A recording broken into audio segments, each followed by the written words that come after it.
నమస్కారం వార్తలకు స్వాగతం ఈనాటి ముఖ్యాంశాలు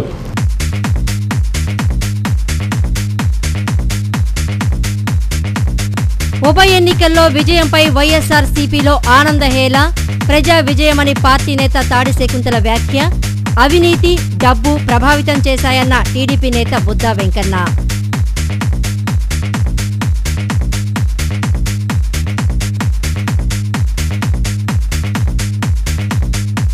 నేటి నుంచి ప్రారంభం కానున్న సోలార్ ఎగ్జిబిషన్ ఇండోర్ స్టేడియంలో చురుగ్గా సాగుతున్న స్టాల్స్ నిర్మాణం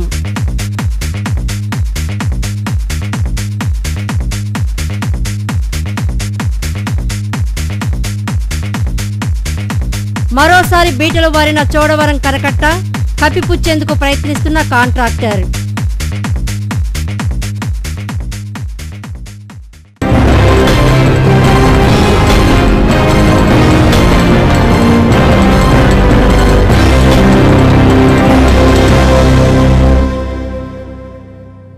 చోడవరం వద్ద కరకట్టకు మళ్లీ బీటలు వారాయి. నిన్న రాత్రి పనులు చేపడుతుండగా పొగళ్లివ్వడంతో కాంట్రాక్టర్ పనులు నిలిపివేశారు. ఈ పనులు జరిగే సమయాల్లో నీటిపారుదల శాఖ అధికారులు ఎవరూ అక్కడ కనిపించకపోవడం గమనార్హం. మరోపక్క పనుల్లో పాల్గొన్న గుత్తేదారు సిబ్బంది మాత్రం కట్టకు పొగళ్లివ్వలేదని కప్పిపుచ్చుకునే ప్రయత్నం చేస్తున్నారు. పాత కథే పునరావృతమైంది. ప్రణాళిక సాంకేతిక పరిజ్ఞాన లోపాలు కరకట్ట అభివృద్ధి పనులకు శాపంలా మారాయి. చోడవరం పరిధిలో ఉంగరం కట్ట వద్ద ఇటీవల కొత్తగా నిర్మిస్తున్న కరువు కాల్వ కట్ట రెండుగా చీలిపోయి బీటలుగా వారగా దీన్ని పునర్నిర్మాణ పనులకు మళ్లీ బ్రేక్ పడింది.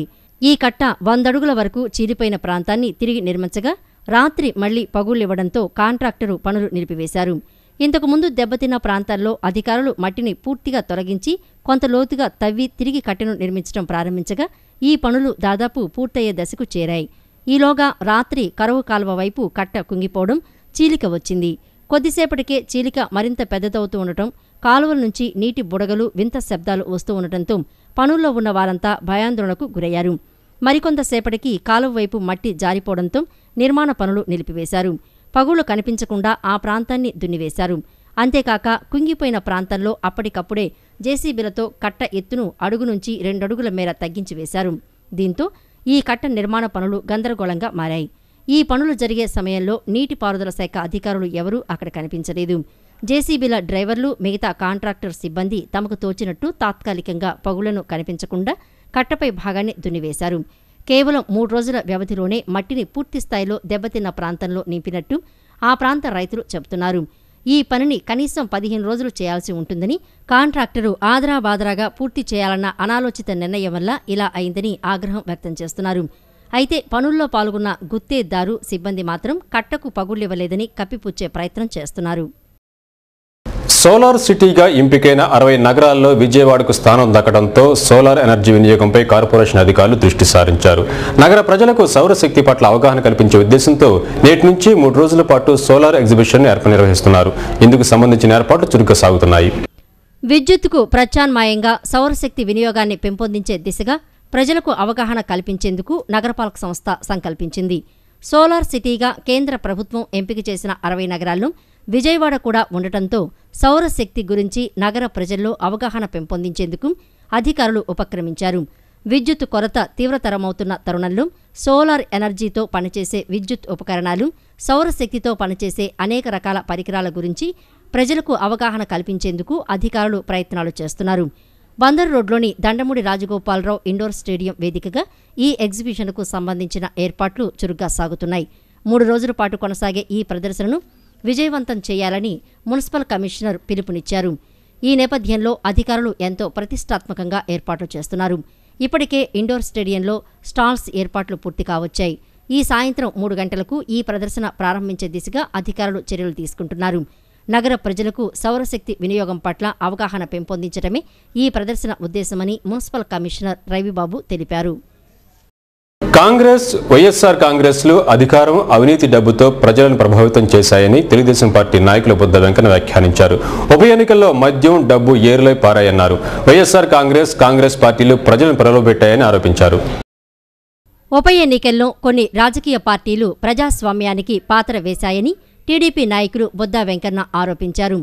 ఆయనను కలిసిన సిటీ న్యూస్తో మాట్లాడుతూ ఉప ఎన్నికలలో టీడీపీ విజయం సాధించకపోయినప్పటికీ గట్టి పోటీ వచ్చిందన్నారు.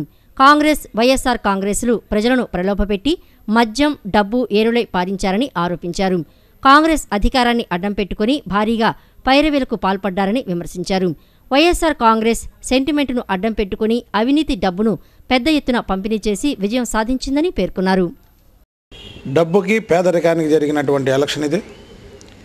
ఒక పక్క వైఎస్ఆర్ కాంగ్రెస్ పార్టీ డబ్బుతో ప్రజల్లోకి వెళ్ళింది, ఇంకొక పక్క కాంగ్రెస్ పార్టీ డబ్బు, అధికారం ఆ రెండింటితో ప్రజల్లోకి వెళ్ళింది.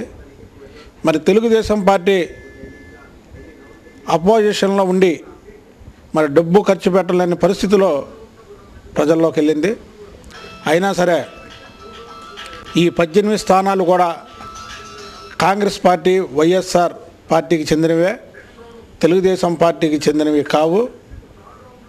అయినా 18 అసెంబ్లీ స్థానాల్లో 10 చోట్ల సెకండ్ వచ్చి డబ్బు ఖర్చు పెట్టకపోయినా సరే మరి అటు వైఎస్ఆర్ కాంగ్రెస్ పార్టీకి కానీ అటు కాంగ్రెస్ పార్టీకి కానీ గట్టి పోటీ ఇచ్చి రానున్న రోజుల్లో తెలుగుదేశం పార్టీయే ప్రధాన పోటీ ఇవ్వగలదు, ప్రధాన ఎన్నికల బరిలో ఉండగలదని ఇది నిరూపించింది. మేము ఓటమిని కూడా సాధారణంగా ఆహ్వానిస్తూ రానున్న రోజుల్లో తెలుగుదేశం పార్టీ బలోపేతానికి చంద్రబాబు నాయుడు గారి నాయకత్వంలో మేము ప్రజల్లోకి ముందుకు తీసుకెళ్ళి ఇప్పుడు కాసేపు ప్రకటనలు.